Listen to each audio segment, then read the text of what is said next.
Hey, I'm Jesse Whiting from Ghostwire Audio, and I want to make audio plugins, but I don't know how.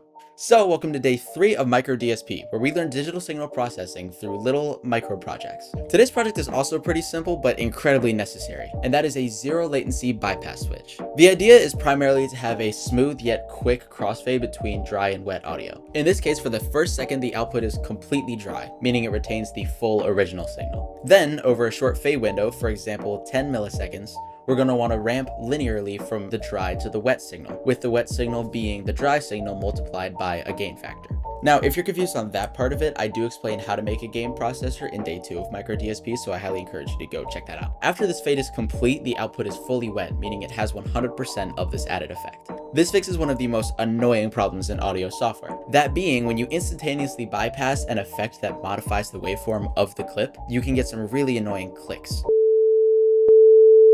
So audio is smooth and continuous, and thus an instant bypass switch causes a discontinuity in the waveform. This contains a lot of high frequency energy, and our ears perceive that burst of energy as a click or a pop. By crossfading, the transition becomes gradual, the waveform stays continuous, and those annoying spikes disappear. Now, as we did before, we're going to extract the wave header from the input file and write it to the output file, that being those first 44 bytes. Now, instead of thinking in time, audio software thinks in samples. So we're going to need to convert the crossfade time into samples and identify the starting sample and the end sample of the crossfade window. Now, this can be done by simply multiplying the sample rate by the fade milliseconds divided by 1000. From here, we're going to use a while true loop to compute a value called mix. In this circumstance, when this variable is equal to 0, the mix is fully dry, and when mix equals 1, the mix is fully wet. So essentially, before the fade starts, the mix needs to be 0, after the fade ends, the mix needs to be 1, and during the fade, the mix needs to ramp linearly from 0 to 1. For this ramping algorithm, we first need to identify the fade position by subtracting the fade start sample from the current sample index. And then we're going to divide that value by the total fade samples to get our mix value. So to compute the final value of the modified sample at that sample index, we're going to need to multiply the dry signal by 1 minus the mix, and then add that to the wet signal, which is just mix times the wet value.